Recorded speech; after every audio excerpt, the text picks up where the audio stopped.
Okay, so next up we're going to start dipping into the different kind of distributions that you might find, and the ones that are most useful certainly for the kind of modeling that we would be doing as computational neuroscientists.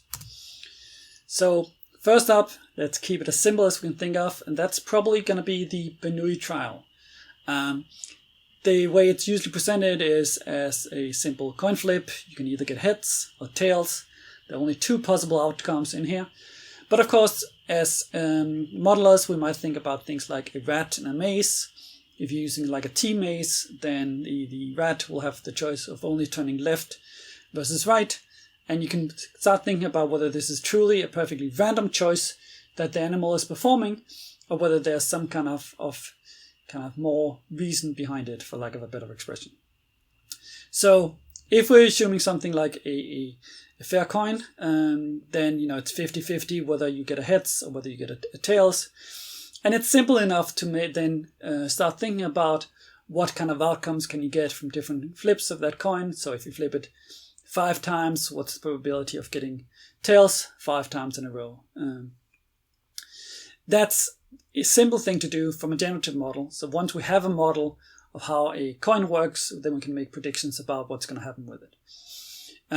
Where it gets more interesting, and that's going to be in the inference section later on, of course, is what happens if you actually are told something about the outcome of a coin, and you have to infer instead what are the properties of this coin. The Bernoulli trial is something that can be taken a little bit further, of course. So what if you actually keep flipping it, or what if you keep testing your rat in the maze? So in the case with the coin, you can flip it a certain number of times and then kind of make predictions about how many of these outcomes, say heads or tails, you might be expecting to get. Or of course with the rat, you can ask what's the probability of it having turned left in a certain number of times after you've been testing it for a while. And you can specify that again using this kind of generative model in order to kind of work out what the prediction would be for these type of things. In more kind of general terms, when you don't just deal with simple binary choices, but potential outcomes that are still discrete, but might have more potential outcomes. You of course still want to make sure that your probability is fixed to be between 0 and 1, but this range between 0 and 1 can of course be split up into many different potential outcomes.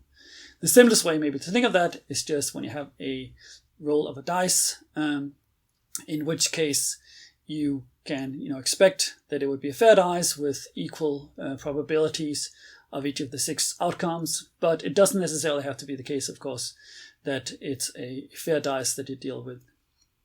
Probabilities just have to add up to 1, but you can have it split up in many different ways. That nicely leads to properties such as the idea of a Markov chain. So what if you can specify the property of a system based just on its current state? And then you can think about how do you transition between different states for this system. And then you can specify different kind of transition probabilities. So there's an example here shown in the middle and to the right of 3 different states, where you can think about probabilities of then transitioning between those different states, which again can be used to model things like behavior or cells or other properties in the brain. One type of distribution that's certainly being used a lot when modeling properties of the brain is, of course, the Poisson distribution. So it's referred to often as being a point process because it's just modeling discrete events happening within either a fixed time or within a fixed amount of space. And then you can count out the number of times that this event has happened. So we're going to assume here that it's following this specific form where the probability of the number of times as an event has happened is given by this equation. And we're going to make certain assumptions, certainly if we want to try and use that to model the behavior of a single neuron. So often it's been used as kind of the simplest possible way to model a neuron. So if you were to inject current into a neuron like you do here on the right, a very old figure from a paper of mine. If you inject current into a neuron like that, you'll see firing behavior, and you can see that it's kind of, in this case, pretty regular because it's just a current, fixed current that you're injecting. And then you can try and see whether you can actually model this firing behavior using something like a Poisson process. So in that case, we're assuming that the spiking is independent of the previous one, which is obviously not true. When you look at this, it's way too regular. But you can also think about things like the average firing rate, what that might be, and whether that can be used as part of the modeling.